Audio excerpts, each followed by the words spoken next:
Welcome. I'm glad you're here. Tonight, we step quietly into the past, into the worn stone alleys and rising steam of industrial England. This is not a story of royalty or grand invention, but of ordinary people. A slow walk through the life of someone you would never read about in a history book. In this journey, we'll follow the footsteps of a cotton mill worker in the 1840s. From the first distant whistle, echoing through the morning fog, to the clatter of looms and the quiet rituals of evening, we'll move through each hour as it was lived. You'll hear the grind of gears, feel the heat of the machines, and breathe the thick, cotton-laced air of the factory floor. This is a quiet kind of history, the kind that lingers. So settle in. Let your thoughts slow. Let the rhythms of another world replace the ones you know. Before we begin, I invite you to pause just for a moment and share something simple in the comments. Where are you listening from? And what time is it where you are? And now, let's begin our slow journey through a single day. In a cotton mill. The sun has yet to rise over the soot-covered rooftops of Manchester, and already the town stirs with a quiet, reluctant energy. The sky, a dull blanket of slate gray, hangs heavy over the narrow cobbled streets. A thick morning fog borne from the nearby canals, and the ever-churning smokestacks clings low to the ground, muffling footsteps and swallowing sound. It is in this dim and chilly dawn that a single piercing noise slices through the gloom, the factory whistle. It's a shrill, unyielding cry metal on metal, pulled by the hand of a timekeeper in the looming brick building at the end of the street. This whistle doesn't just mark time, it commands obedience. Its call rouses thousands, from tiny tenement flats stacked atop each other to crumbling back alley dwellings. And among those awakened are children small, wiry figures who rub sleep from their eyes and crawl from straw mattresses laid on cold stone floors. Inside one such home, the clatter of wooden clogs echoes as a young boy, no older than 9, fastens his woolen jacket and reaches for a cloth cap. His name might be Thomas, or William, or Joseph. It hardly matters. There are hundreds like him. His hands are already stained with grease, though the day has yet to begin. A cold crust of bread serves as breakfast. There is no time for anything more. The whistle, after all, waits for no one. The streets are now dotted with these early risers. A quiet procession begins, young girls with shawls wrapped tight around thin shoulders, boys carrying tin lunch pails dented from years of use. Their breath puffs out in white clouds, mingling with the industrial smoke already drifting from the mills. They walk quickly, mechanically, their footsteps lost in the wet hush of the morning fog. Behind shuttered windows, the town still sleeps. But the children walk. As they approach the towering cotton mill, its silhouette becomes clearer, a dark monolith against the pale sky, its tall chimneys belching out thick black smoke. The building hums faintly, even before the machinery starts, as if alive with restless energy. Iron gates swing open with a groan. Inside, the overseer stands with a pocket watch in one hand and a leather strap in the other. Time is everything here. Latecomers are docked wages or worse, whipped. The children file in. The interior of the mill is cavernous and cold. Rows upon rows of spinning machines stretch endlessly in every direction. Iron frames, whirring belts, spindles, and bobbins, the heartbeat of the Industrial Revolution. The floors tremble slightly beneath their feet as the machines begin to stir. Soon, the air fills with a steady, deafening roar. Cotton dust hangs in the air like fog, clinging to lashes and lips, finding its way deep into lungs. Thomas takes his place beside a spinning frame, nearly as tall as he is. He knows every part of it intimately.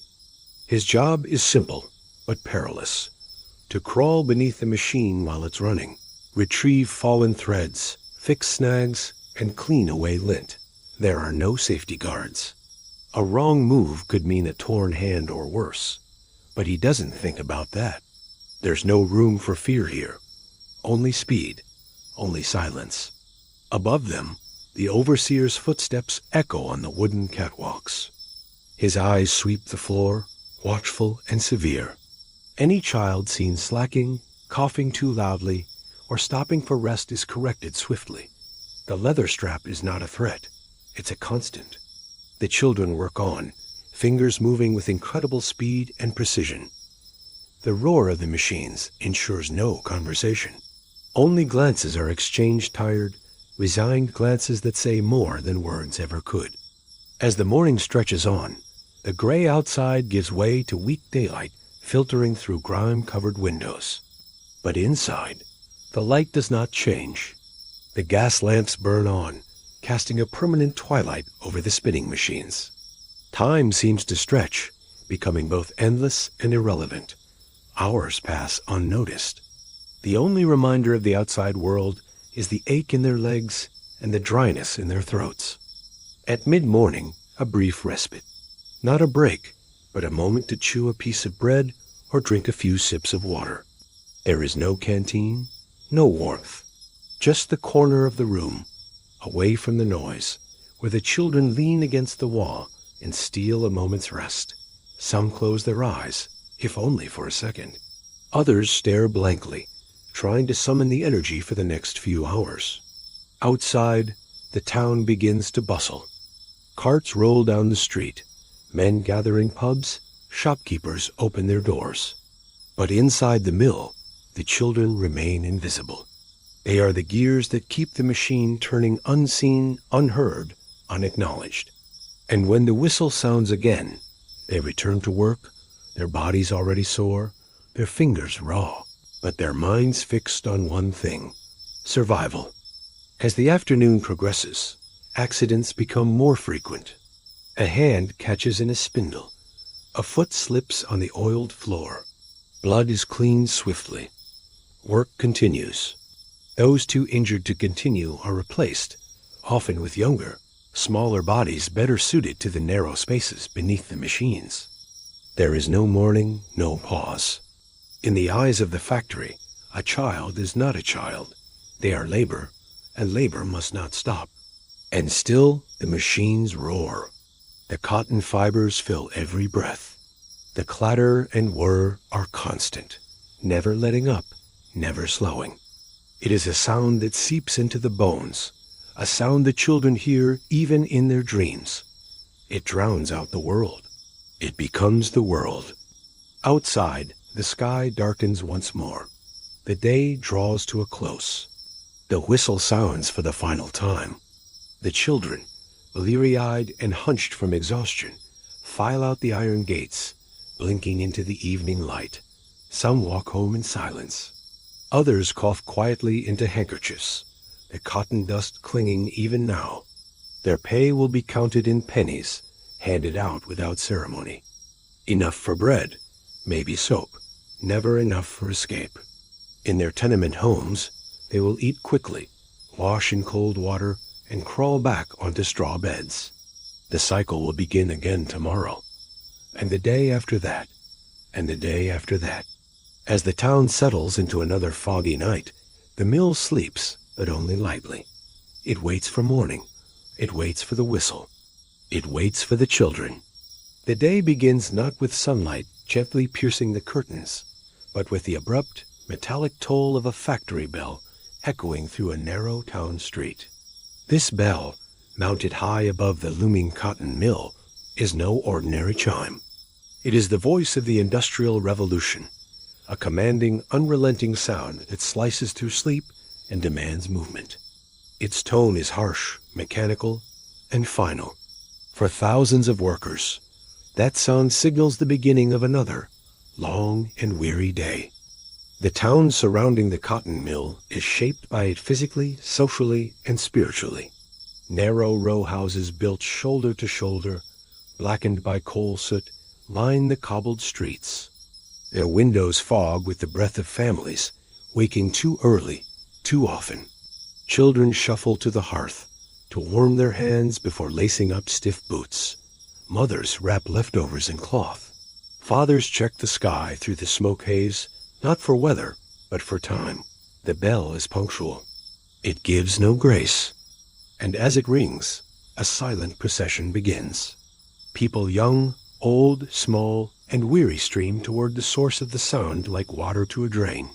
Some carry tin lunch pails. Others carry nothing at all. They move with purpose, but little joy. Their faces are pale, their expressions unreadable. Most are silent. They know the routine too well to waste words on it. Among them walk children, some as young as 7 or 8, dressed in ill-fitting wool, hands tucked in sleeves, still blinking sleep from their eyes. At the edge of town, the cotton mill rises like a red brick colossus. Its towering chimney pours dark smoke into the low-hanging sky, staining the clouds with soot. The building stretches across entire blocks, its hundreds of tall, thin windows sealed shut against the wind. Inside, machines are already groaning to life, gears whirring, belts tightening. The structure hums with anticipation, like a creature waking from slumber. It is not warm or inviting. It is a fortress of labor, a monument to production. At its entrance stands the factory gate, tall, iron, and flanked by stone pillars. There, an overseer awaits with a watch and a ledger. He's a grim figure in a heavy coat, stern-eyed and impatient. Workers must pass him in single file, offering a nod or nothing at all. He watches the time closely. Anyone arriving even a minute late is noted, penalized, or refused entry altogether. No explanations are accepted. The mill waits for no one. As the children approach, they're often separated from older family members. Many work in different departments, some in spinning rooms, others in carding, and the smallest children, often chimney-thin, are assigned to crawl beneath looms to clear cotton lint. These child laborers, sometimes called piecers or scavengers, are prized for their small size, though their work is the most dangerous. They pass through the gate under the shadow of the factory, swallowed into its belly. Once inside, there's no turning back. The doors close. The windows offer no view of the world outside. Time is now measured in clanks, clicks, and the rhythm of pistons. The mill is a world unto itself. The interior is a jungle of machines. Rows upon rows of spinning frames, looms, rollers, and belts stretch in every direction. The floors tremble beneath the weight of movement. Overhead, shafts spin at dizzying speed, powering the devices below. The air is thick with heat and cotton dust, the latter of which fills the lungs and settles into clothing. Workers develop chronic coughs from the endless inhalation. No one complains. It's simply the nature of the work. The shift begins without ceremony. There are no announcements. The foreman appears, barks a few orders, and disappears into the noise.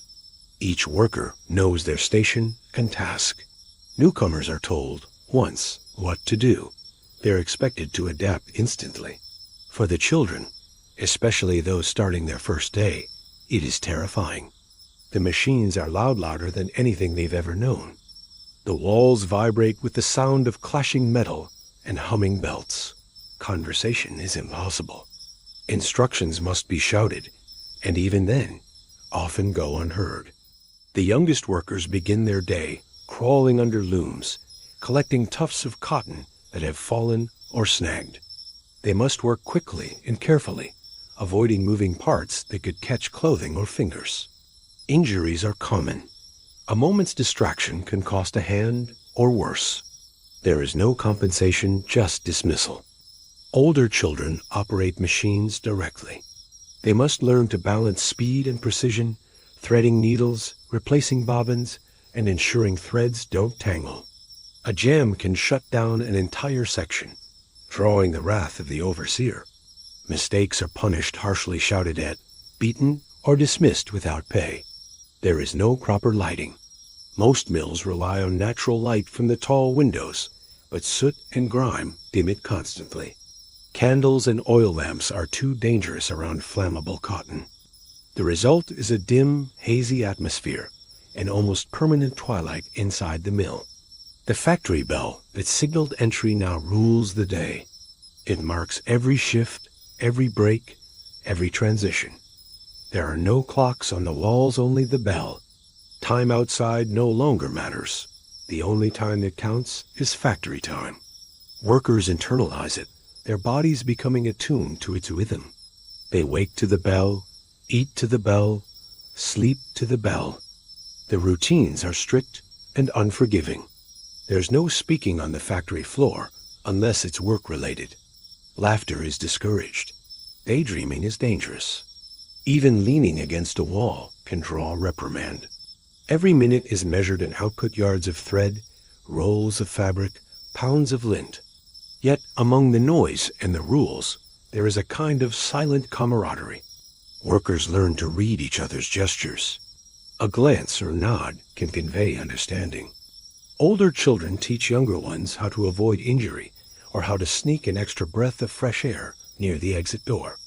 In moments of crisis, a fire, a snapped belt, a fallen worker, they move quickly and together. The mill does not encourage community, but it grows nonetheless. Outside, the sky shifts. Morning becomes midday. The factory continues, uninterrupted. Only when the bell rings again do workers stop. Their bodies stiff, their hands aching, they step away from the machines. Lunch break is short, often just 20 to 30 minutes.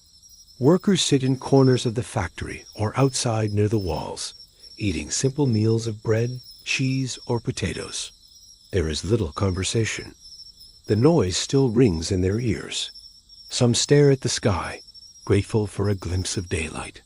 Others simply rest their heads on their knees. Then, too soon, the bell calls them back. They rise, brush off crumbs, and re-enter the gates. The cycle resumes. Afternoon blurs into early evening. Muscles ache, ears ring, eyes burn. Finally, when the sun is low and the smoke begins to clear, the bell tolls the end of the day. The workers file out once again, slower now, more weary. The overseer checks his list. Injuries are noted. Wages are docked.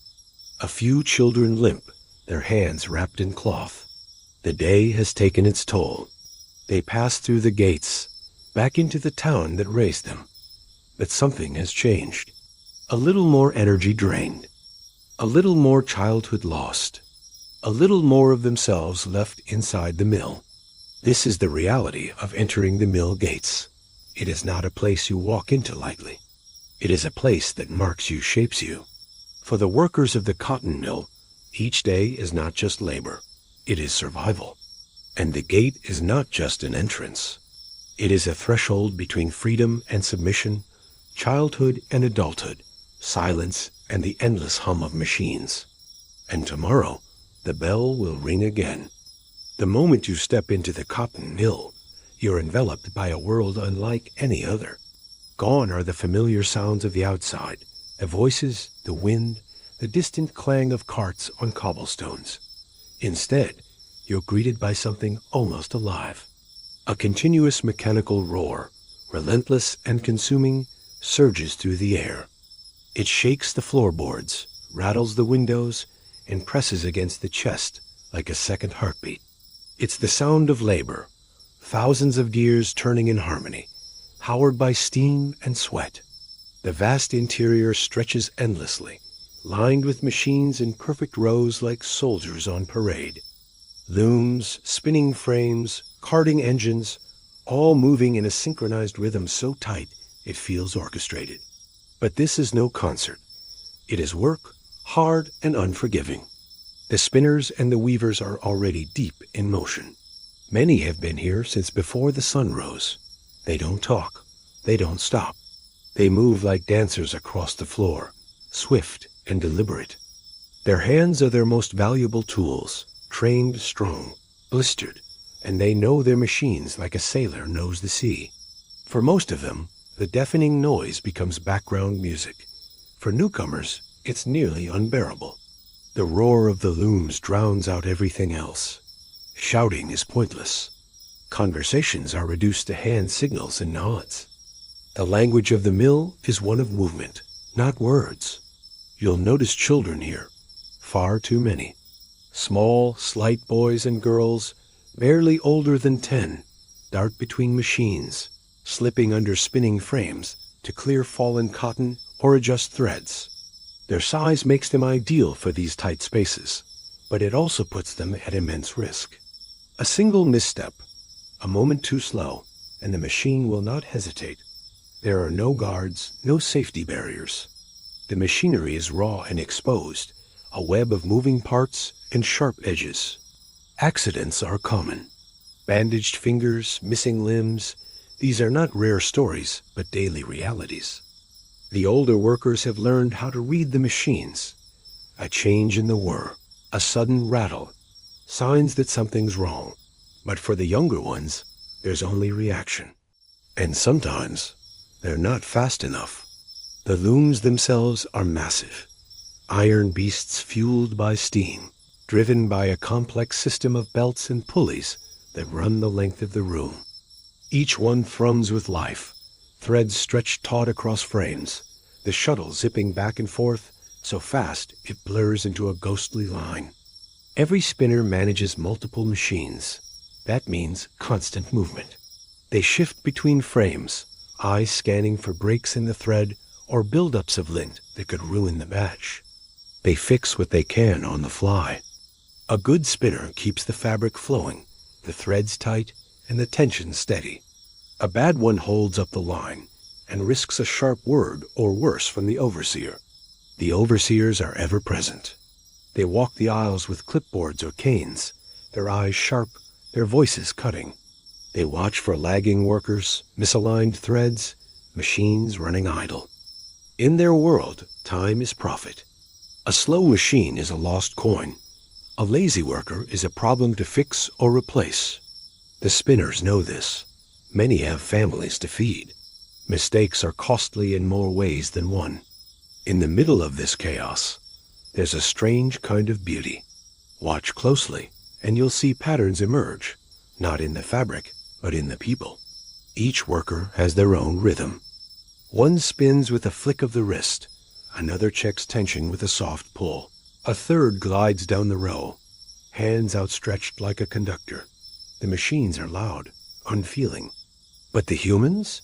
They've learned to dance with the noise. The cotton itself is soft, fragile, light as air, yet it clogs the lungs like smoke. Fine white fibers drift through the air constantly, floating in the weak sunlight that filters through high, dirty windows. After a full shift, it's in your hair, your nostrils, your clothes. Long exposure causes chronic coughing, what the workers call mill lung. But there's no cure. You keep working. Breaks are rare. Meals are shorter than you'd expect, often eaten standing. A chunk of bread or cold porridge quickly swallowed before returning to the floor. The machines don't stop. Neither do the workers. There's pride here too, not just suffering. Some of the older spinners, especially the women, are fiercely proud of their precision. They've worked these machines for decades, trained others, seen generations pass through the gates. They know every sound a machine makes. They can repair broken threads without looking. In a place so focused on output, that kind of mastery matters. Still, the cost is high. Hands are calloused, backs bent, eyes strained. Many leave the mill after only a few years, broken not by injury, but by exhaustion. Some never leave, choosing instead to stay, because there's nothing else beyond the walls. The mill provides wages, however small. It provides identity. To survive here, you adapt. Your ears adjust to the noise, your lungs to the cotton. Your fingers grow quick, your movements automatic. Time is no longer marked by clocks, but by shifts. Morning to afternoon, afternoon to dusk. 7 days a week, save for Sunday. Even on Sundays, some return not to work, but to sweep the floors, to check machines, to make sure everything's in order. Because the mill never truly sleeps. The machines rest, but the hum remains. It lingers in the air, in the bones, in dreams. At the end of a long day, the floor empties slowly. Workers move like ghosts, tired and silent. Their ears still ring. Their shirts are stained with oil and dust. Outside, the world feels strange. Too quiet, too clean. But tomorrow, they'll return. Back through the gates. Back to the looms. Back to the rhythm that shapes their lives. Because in this world of spinning cotton and endless sound, there is no other rhythm to follow. In the vast, humming expanse of the cotton mill, the presence of children is unmistakable. Their small figures dart between the towering machines, weaving through rows of iron and steam with an agility born from necessity rather than choice. These children, some no older than 10, are part of the machinery's pulse-essential cogs in a relentless industrial rhythm. Their jobs are many, varied, and unforgiving. While the adults spin and weave, these children perform tasks that demand speed, precision, and often a disregard for their own safety. One of the most common jobs for these young laborers is cleaning under and around the machines, a task that requires them to crawl and crouch in spaces so tight and dark they resemble narrow tunnels. Here, the smallest movements can make the difference between a routine day and a disaster. The machines themselves are enormous beasts. Spinning frames whirl, shuttles fly back and forth, and bobbins spin with dizzying speed. Beneath these mechanical giants, cotton fibers fall and accumulate, gathering in thick piles of fluff and dust. These tiny workers, with no protection beyond their own quick reflexes and a wary eye, slide beneath and between the moving parts to sweep away the debris before it jams the mechanisms. Their hands move quickly, nimble and practiced, often using small brushes or their bare fingers to clear lint and fluff. They must be fast. A moment's hesitation or a misplaced limb could lead to crushing injuries. And there are no guards to shield them from the dangers, only the harsh steel and whirring, belts that make up the machine's exposed guts. Another frequent task for child laborers is tending the bobbins, the spools onto which cotton thread is wound. These bobbins are the lifeblood of the weaving process. When full, they need to be replaced quickly to avoid slowing the machines. Children move swiftly from one frame to another, unspooling used bobbins, carrying fresh ones, and setting them into place with practiced efficiency. The weight of a bobbin is small, but the pace is relentless. These children move with a kind of nervous energy, a constant awareness that every second counts. If the thread breaks or a bobbin is missed, the entire line can stall, risking the ire of overseers and the productivity goals of the mill owners. Some children serve as piecers. Their job is to repair broken threads while the machines run. This is a delicate task, requiring careful threading of fine cotton strands back into the weave. The piecers must keep their fingers steady and eyes sharp, threading through the rushing noise of machines and the near constant vibration of the floor beneath their feet. It's a job that demands skill and speed, yet these workers are often the youngest in the room. The dangers are ever present. Fingers can be caught in belts or crushed under the shuttle's swift return. Small children, whose reflexes and strength are not fully developed, face the constant risk of injury. Yet the work goes on, driven by necessity. Families rely on every coin these children can earn, no matter the cost. The air itself is thick with cotton dust, a fine, pervasive haze that settles on skin and clothes, clogs nostrils, and coats the lungs. For children, whose bodies are still growing, this dust is a silent threat. The coughs and wheezes of mill lung become familiar, accepted as part of the daily routine. Many children begin to show signs of respiratory problems before their teens. Their breath short and voices faint. Yet the work continues. There is no pause for health in the mill's ceaseless demand. The mill's overseers keep a close watch, their sharp eyes scanning for any sign of slowness or distraction. Children are expected to move quickly, without hesitation. When mistakes happen, the punishment is swift, harsh words, a cane, or worse. The overseer's presence is a reminder that productivity and profit overshadow concern for well-being.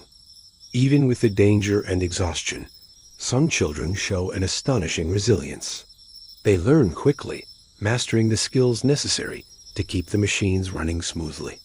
Their small size, once a vulnerability, becomes an asset in the cramped, dangerous spaces where adults cannot reach.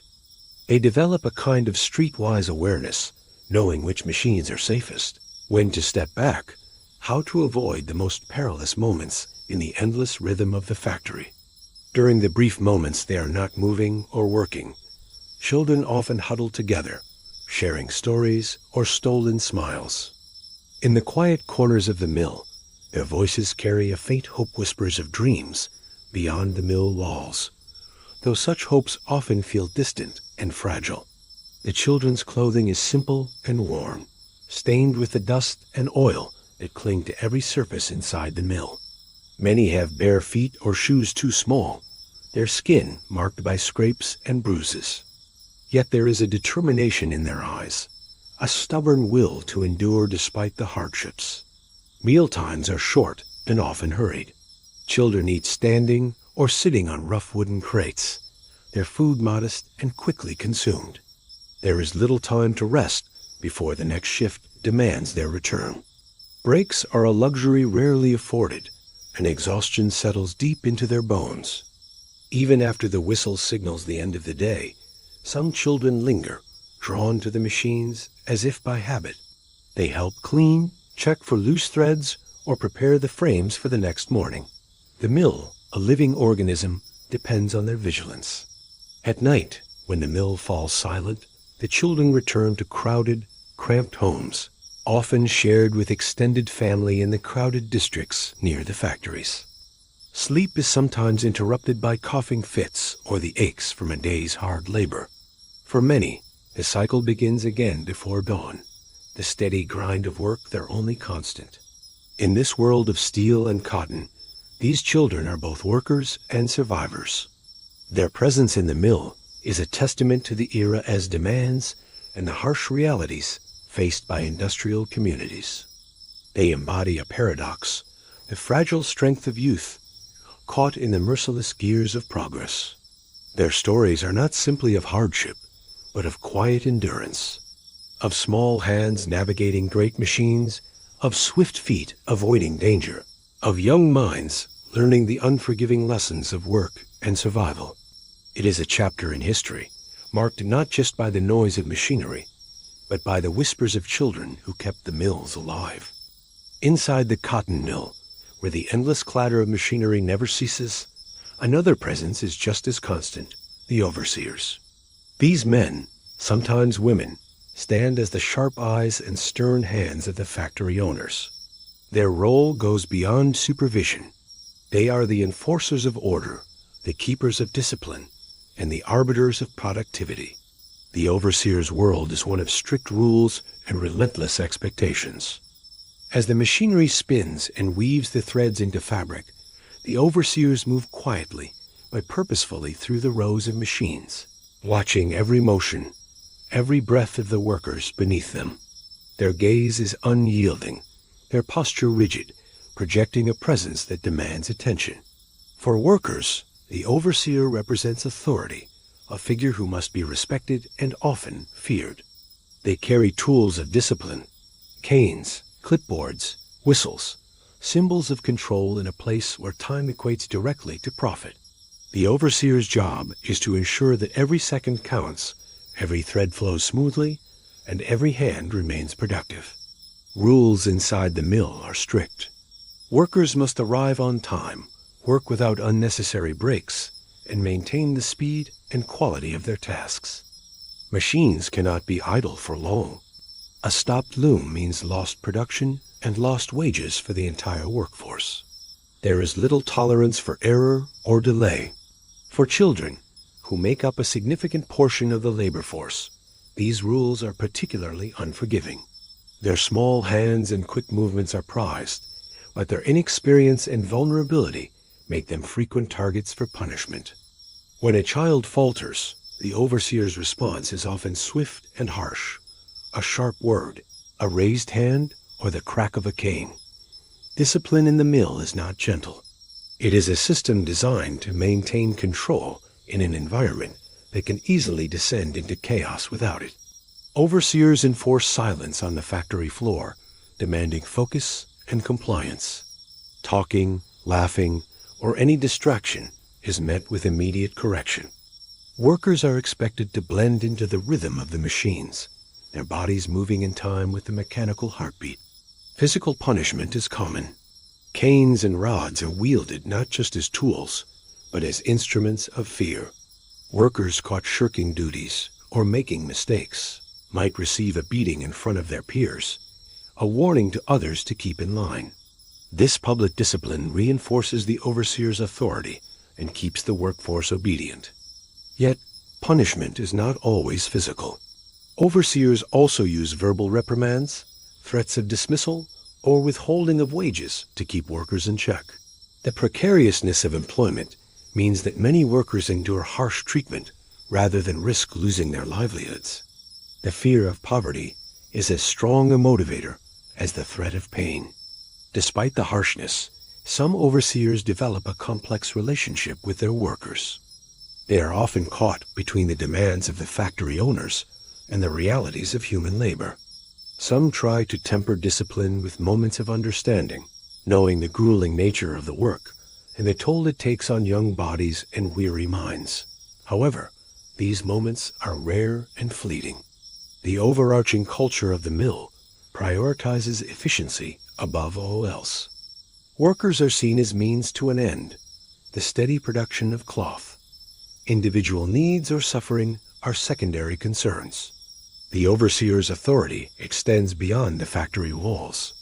They often enforce punctuality by patrolling the workers' neighborhoods, ensuring that no one is late for their shift. They keep detailed records of attendance, output, and behavior, reporting directly to factory managers.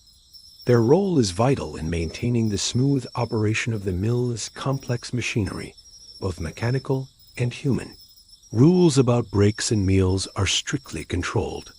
Workers receive short, timed breaks, often too brief to rest fully. The overseer's whistle signals these moments, and the workers must return promptly when it blows again. Lingering or slow returns are punished, disrupting the carefully orchestrated flow of labor. Children, in particular, are closely monitored. Overseers know their value as nimble, quick helpers, but also their tendency to tire easily or become distracted. Any sign of weariness or disobedience is met with immediate correction. Many children work out of fear of the overseer's gaze, the sharp words, or the cane's crack. Yet the overseers themselves work long hours. They walk the factory floor tirelessly, eyes constantly moving, checking machines, observing workers, taking notes. Their work is exhausting, but necessary in a place where even a moment's lapse can halt production or cause accidents. The dynamic between overseers and workers is one of tension, shaped by power and survival. Workers obey not out of loyalty, but because resistance risks punishment or loss of income. Overseers enforce discipline not out of cruelty alone, but because the mill's profitability depends on it. The weight of responsibility on the overseers is heavy, and they often face pressure from above and below.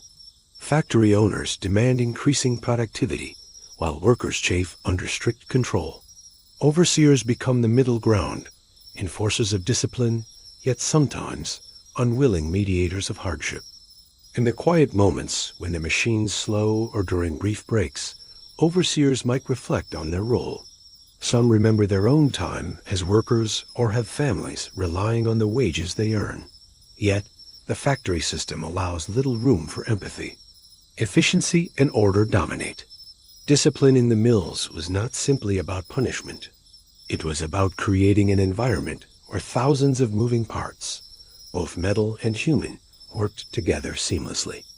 The overseers were the conductors of this industrial orchestra, shaping rhythm and pace, maintaining order in a world of noise and motion. Their presence ensured that the relentless turning of wheels and spinning of threads continued uninterrupted. They imposed rules that preserved the mill's function, often at great human cost. The story of overseers and discipline is, therefore, a story of power, strict, often harsh, but integral to the era's industrial landscape. In the end, the overseer's authority shaped the daily lives of mill workers, especially the youngest. Under their watchful eyes, children learned to work quickly, quietly, and without complaint. The cane was a constant reminder that the mill was not a place of childhood play, but a realm where survival meant obedience. Yet, beyond the discipline and the noise, there were moments of quiet dignity. Workers, despite the harsh conditions, took pride in their labor. Overseers, too, were part of this world, flawed, demanding, but essential in the machinery of progress. The discipline enforced in the cotton mills echoes through history, a reminder of the price paid for industrial growth. It was a world of order forged in noise and sweat, where every step was watched, every task measured, and every worker held to an unyielding standard. In the heart of the cotton mill, where machines roar and gears turn without pause, moments of rest are precious and rare. The work is relentless, a continuous demand on hands, eyes, and breath. Yet even in this unforgiving environment, the workers, adults and children alike, find brief pauses to eat, recover, and gather strength for the hours still ahead. These breaks are not long. The factory's rhythm allows only short windows, sometimes just a few minutes, during which the spinning frames halt and the ceaseless clatter softens. The overseer's whistle signals the start, a sharp, piercing sound that cuts through the noise like a command from another world. It marks the brief escape from the unyielding pace. Workers move quickly toward whatever space they can claim, a narrow ledge, a wooden crate, or the bare floor, wherever they can rest their aching bodies. There is little room to sit comfortably, and little time to enjoy the respite. Many eat standing, balancing simple meals in one hand, while ready to return to the machines at the first hint of the whistle's return. Food in the mill is humble and often plain. Bread, sometimes thick and coarse, is a staple, occasionally accompanied by cold porridge or a bit of cheese. Fresh meat or vegetables are rare luxuries, largely beyond reach for most. For children, a small piece of bread or a handful of cold porridge may be all the nourishment they get during their long shifts. Water, too, is scarce. Workers often go thirsty, the dusty air and hard labor trying their mouths and skin. The mill's heat, compounded by the steam from machines, makes thirst a constant companion. Yet water breaks are limited, carefully regulated to maintain productivity. Despite the simplicity, these moments of eating hold importance far beyond sustenance. They are brief reunions, occasions when workers can exchange quiet words, share stories, or steal a smile amidst the grind. For children, these fleeting moments may be the only times in a day when they feel a semblance of freedom, a chance to pause and breathe. The air during breaks is heavy with cotton dust and the faint odors of oil and sweat, reminders that even rest takes place within the mill's demanding atmosphere. Yet for those few minutes, the relentless noise fades into a dull background hum. The machines, like living creatures, seem to exhale, allowing the workers a brief respite. Workers often clutch their food tightly, wary that the break might end abruptly.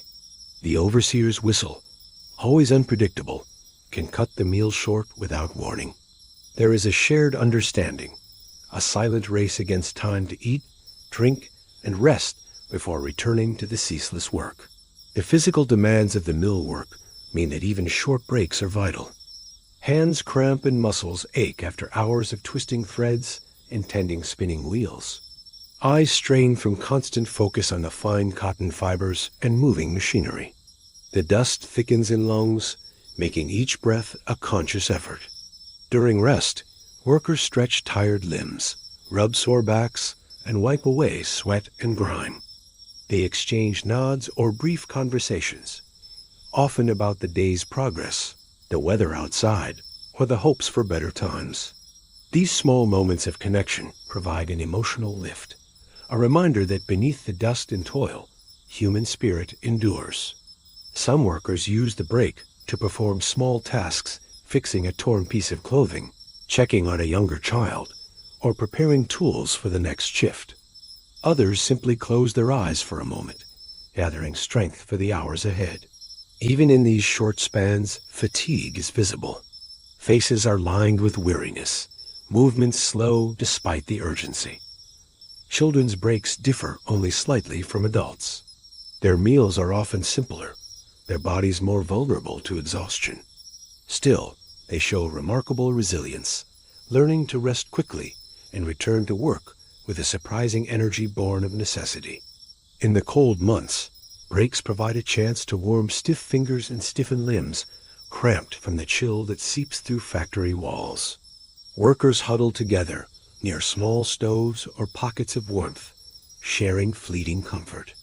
In summer, the heat is oppressive, and breaks offer a brief escape from the stifling atmosphere. Though short, these breaks are moments of survival. They mark the boundaries of the day's labor, offering workers a chance to catch their breath, both literally and figuratively. The constant movement, noise, and heat make rest difficult to find anywhere else. Outside the mill, the streets bustle with life and noise very different from the factory. But inside, the breaks are islands of stillness, precious and fragile. Workers carry memories of home, family, and quieter days during these brief respites, fueling their determination to endure. The discipline around breaks is strict. Overseers monitor the length and timing, ensuring no one lingers or wastes time. Workers understand the consequences of disobedience, punishment, loss of wages, or even dismissal. This knowledge sharpens the pace of eating and resting, turning what might be moments of comfort into tense, hurried rituals. Despite this, the human need for rest finds its way through. Some workers create small routines, carefully folding clothes, wiping faces with damp cloths, or sharing small tokens with friends. These tiny acts offer a semblance of control in a world otherwise governed by machines and overseers. When the whistle blows again, signaling the end of the break, workers rise like one body, moving with the same urgency and precision demanded throughout the day. They return to the machines, their hands steady, their eyes focused, their breath steadying for the work ahead. These moments of rest, though brief, are threads woven into the fabric of the mill's daily life. Without them, survival would be impossible. With them, the workers young and old find strength to continue the endless rhythm of cotton, steam, and sweat. In the story of the cotton mill, the breaks and meals are as telling as the labor itself. They reveal the human side of an industrial world, a glimpse of endurance, community, and the quiet fight to reclaim brief moments of peace within the storm of progress. Within the cotton mill's endless hum and whir, danger is never far away. The machines tower large and unforgiving, their moving parts sharp and relentless. For workers, young and old alike, accidents are an ever-present threat, lurking in the shadows of every spindle and shuttle. The injuries they suffer are often severe, brutal reminders of the human cost behind the fabric they produce. One of the most common and devastating injuries is the loss of limbs. Fingers, hands, even entire arms could be caught and crushed in the rapidly moving belts and gears.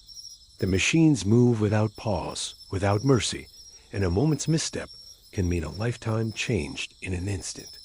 The design of the machinery offers little protection.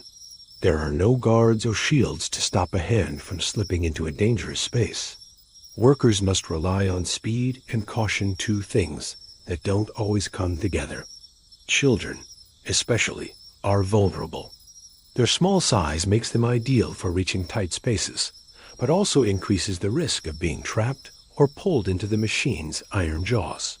When accidents occur, the mill does not pause for grief or recovery. The injured worker is often dragged away quickly, their cries muffled by the surrounding noise.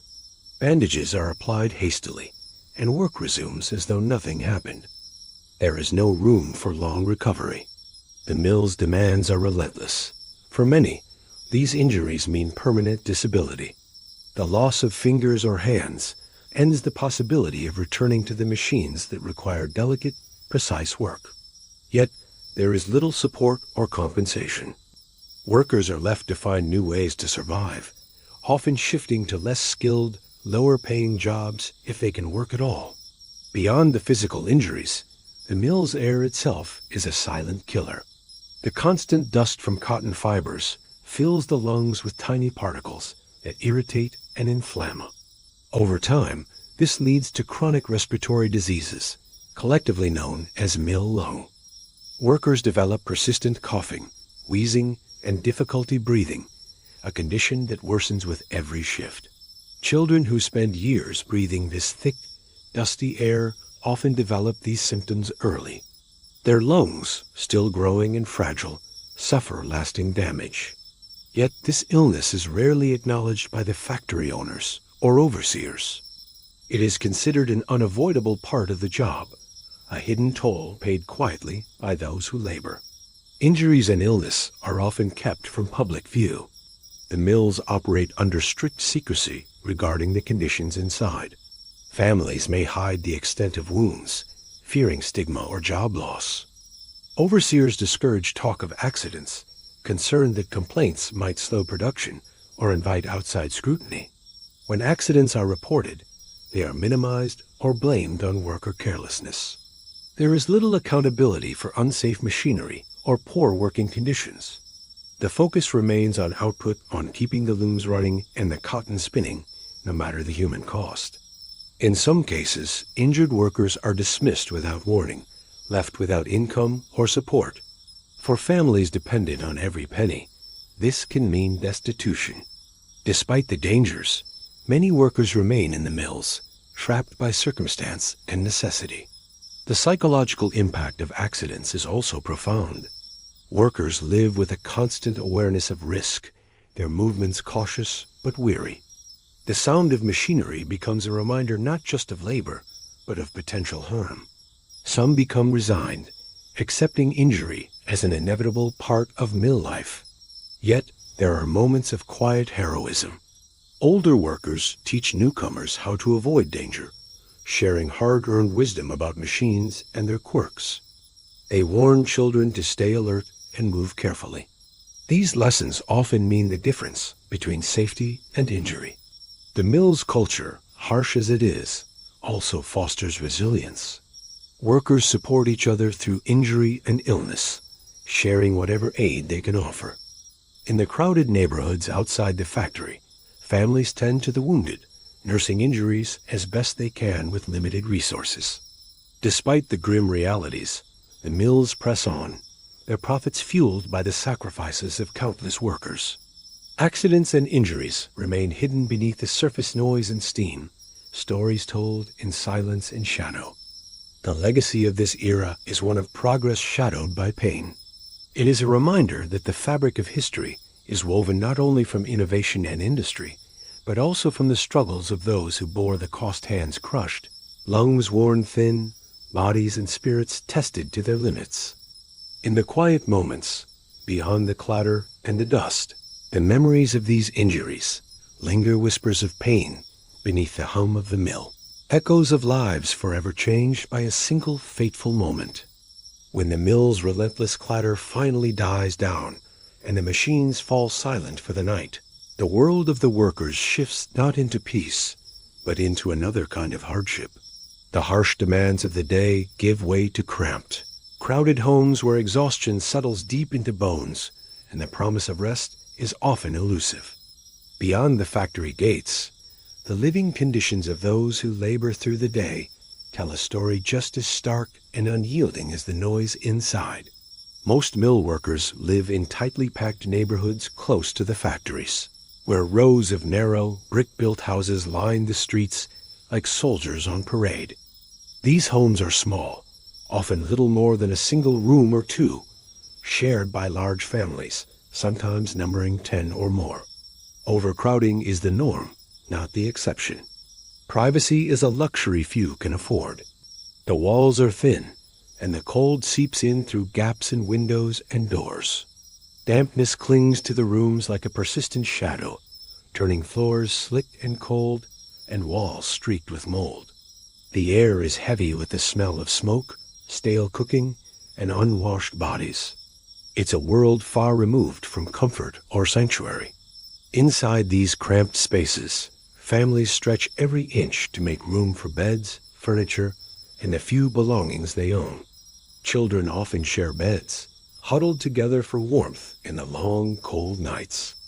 Parents try to provide what they can, but space and resources are limited. The small homes are often poorly ventilated, compounding the effects of the day's dust and grime that cling stubbornly to skin and clothes. Despite exhaustion, rest is often broken and shallow. The fatigue from the mill's hard labor weighs heavy, but noise, cramped conditions, and worry make deep sleep difficult. In the narrow streets outside, the chatter of neighbors, the creaking of doors, and the occasional shout carry into the night, fracturing any fragile calm. Sanitation is another challenge. Many houses lack proper plumbing, relying on shared or outdoor facilities. Water must be fetched from communal pumps or wells, a daily chore added to already long hours. Waste disposal is rudimentary, and streets often run with runoff, creating muddy and unsanitary conditions that contribute to illness. The toll of these living conditions is felt most keenly by the children, many of whom return home after a long shift in the mill, only to face a night of crowded rooms and poor hygiene. Their bodies, already taxed by physical labor, have little chance to recover fully before the next day's demands begin. Nutrition is often inadequate. Meals are simple and repetitive, limited by poverty and scarcity. The few available ingredients are stretched thin to feed large families.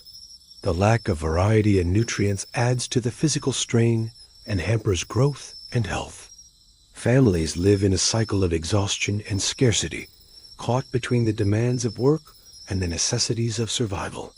The mill provides wages, but those wages barely stretch to cover rent, food, and basic needs. Many workers supplement their income with side jobs or odd tasks, but these are often as exhausting as the mill itself. Despite these hardships, there is a strong sense of community among the workers. Neighbors share food, care for sick children, and offer comfort when possible. In the darkest hours, these bonds provide a fragile lifeline, a reminder that even in hardship, human connection endures. The nights offer little true respite, but they also hold moments of quiet reflection. Workers think of the day's labor and the tasks still to come. Parents worry about their children's futures, hoping for a better life beyond the mill. These thoughts linger in the stillness, a silent resistance to the weariness that threatens to consume them. Morning comes too quickly. The factory whistle cuts through the dawn, signaling the start of another day of labor. Workers rise from cramped beds, muscles stiff and spirits weary, ready to face the relentless pace once more. The living conditions after hours, like the work inside the mill, are a testament to endurance. They reveal a life where comfort is scarce and rest is a fleeting dream. Yet, amid the damp walls and narrow streets, the lives of these workers continue marked by struggle, but also by quiet strength. Amid the relentless hum of machinery and the quiet suffering within the cotton mills, a new sound began to emerge, a voice raised not in despair, but in protest. Over time, the harsh realities endured by workers, especially children, stirred something beyond resignation. It sparked courage. It ignited the beginnings of a movement, one that would challenge the conditions inside the factories and seek justice for those who toiled in silence. This movement was shaped by many reformers, inspectors, and the workers themselves, each adding their voice to a growing chorus demanding change. Their stories reveal the gradual awakening of society to the true cost of industrial progress. Reformers were often men and women from outside the mills, driven by a sense of moral duty and compassion. They came from different backgrounds.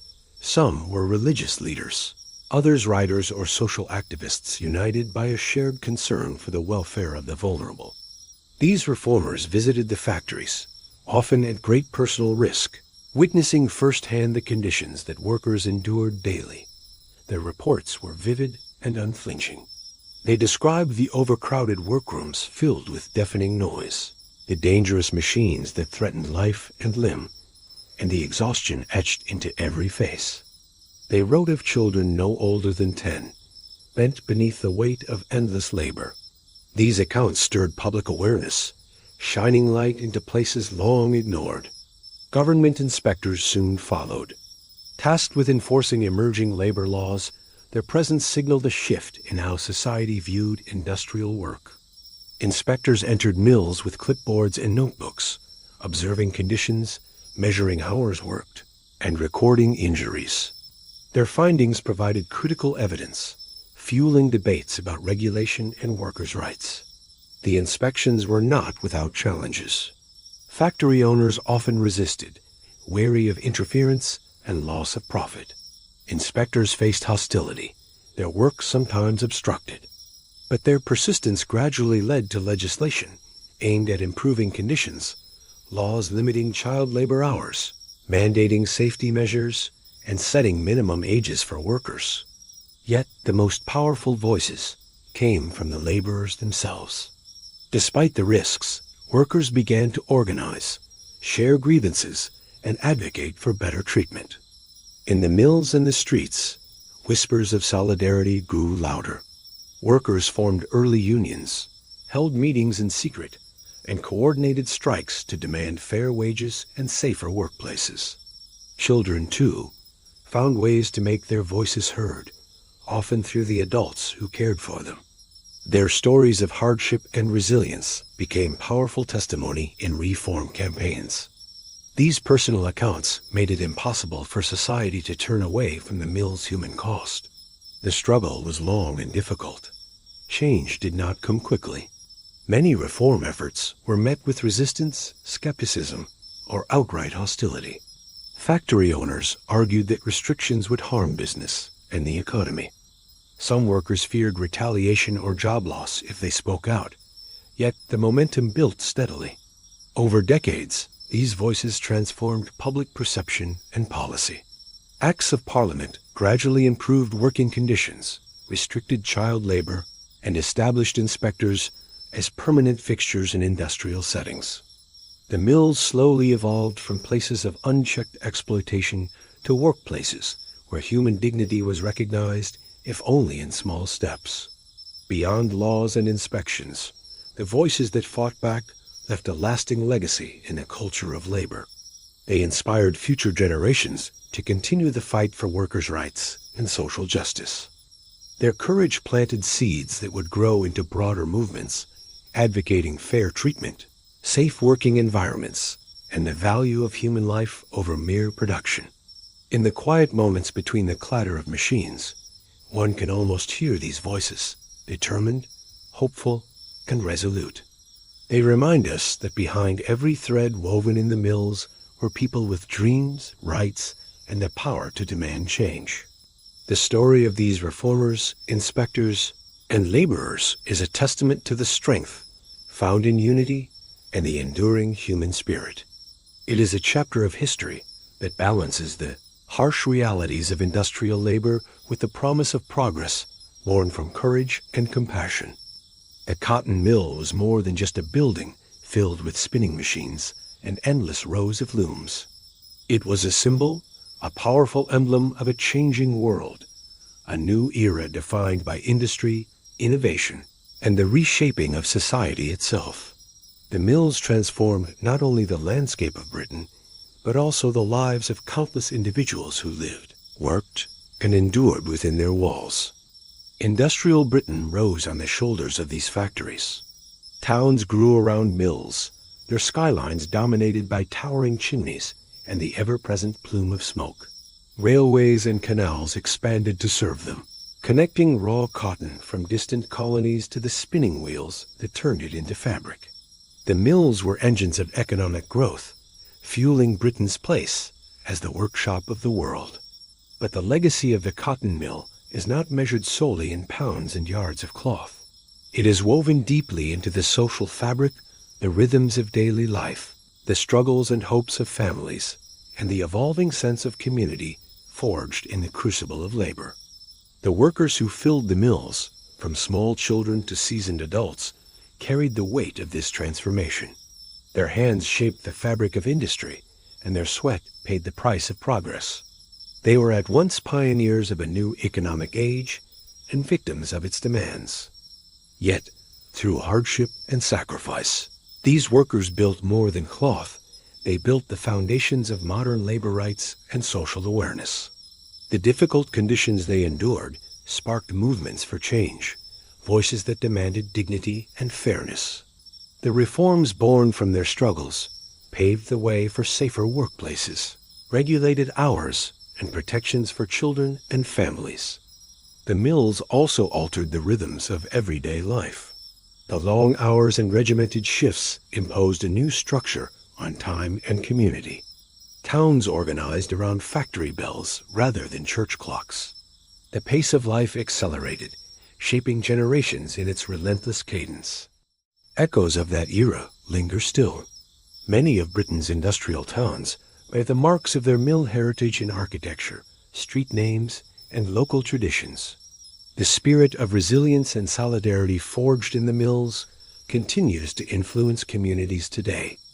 Beyond the physical, the cotton mill's legacy lives in the stories passed down tales of endurance, ingenuity, and the human cost of progress. These narratives remind us that behind every thread was a life touched, a family shaped, and a history written in both triumph and hardship. In reflecting on the cotton mill, we see a portrait of industrial Britain's birth, a world of innovation shadowed by struggle, of opportunity intertwined with sacrifice. It is a legacy of complexity, marked by the tension between economic growth and human well-being. Today, as technology advances and industries evolve, the lessons of the cotton mills remain relevant. They speak to the importance of balancing progress with compassion, of valuing the people behind production, and of remembering the costs paid in the name of development. The cotton mill, with its roaring machines and tireless workers, stands as a testament to a pivotal chapter in history. It shaped a nation and its people in ways both visible and unseen, leaving an imprint that endures long after the last loom has fallen silent. As we look back on the story of the cotton mill, we see more than machines and factories. We see the lives of countless men, women, and children, people who shaped history with their labor and resilience. Their struggles and sacrifices helped build the foundation of the modern world we know today. The mills remind us that progress often comes with a cost, but also with the power to inspire change.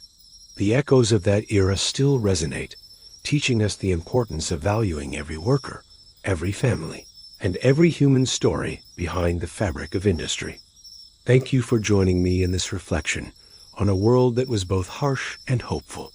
If you found this journey meaningful, please like, subscribe, and share your thoughts in the comments below.